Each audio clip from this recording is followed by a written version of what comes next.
Going out into the wilderness is exciting, scary, and sometimes downright dangerous.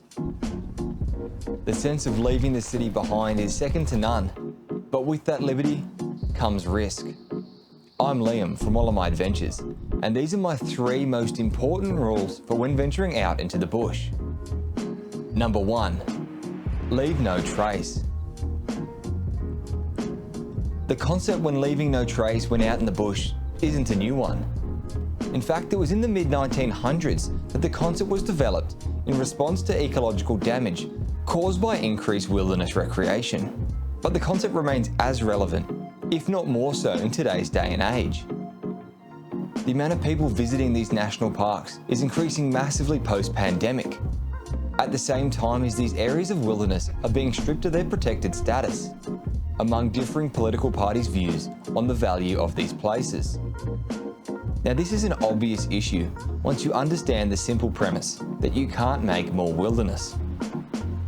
So, when you head out into the bush, ensure you leave no trace of your human impact on the environment. Travel and camp on durable surfaces, stick to marked trails where they exist, and in wilderness areas, spread out to avoid forming a new one. Carry your waste out with you, and think if a campfire is really necessary. If permitted, choose a location that will minimise the visible impact for other people who visit after you. These are just some of the 7 leave no trace principles. I'll include a link down in the description below where you can find more information on these important outdoor concepts. Rule number 2, plan ahead and prepare.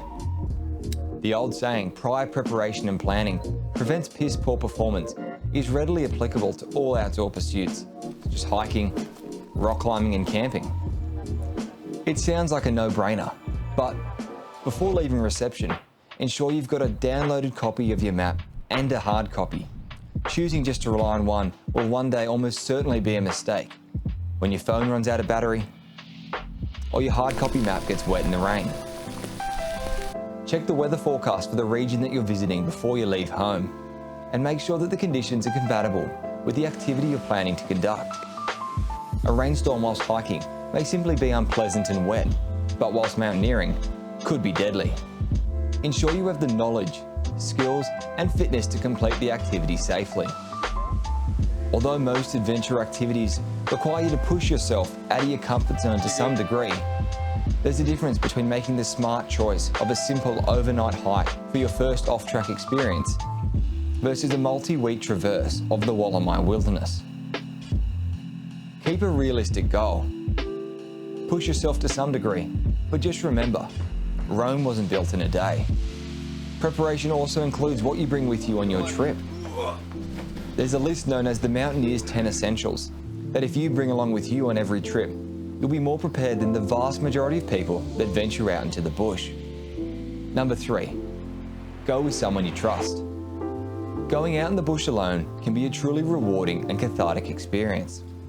But I find, for the vast majority of times that I go out into the bush, going with a mate makes it more enjoyable and safer.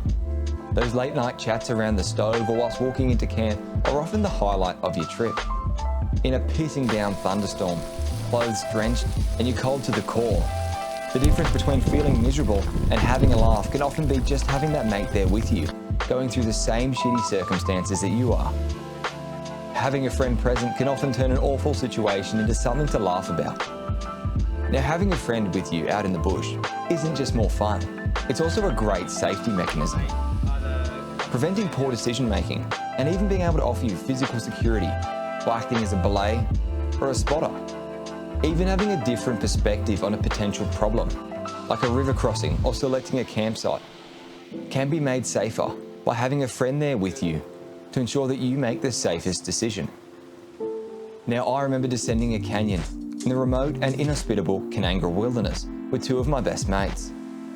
After a couple of abseil pitches, we were now committed to this deep dramatic gorge, where we reached a pitch with questionable length and anchor positioning.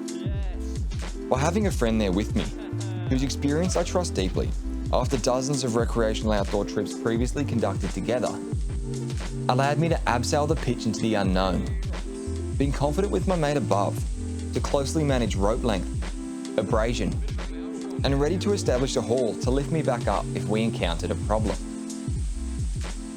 If I had been in this situation solo, or with a person much less experienced, could have been a completely different outcome.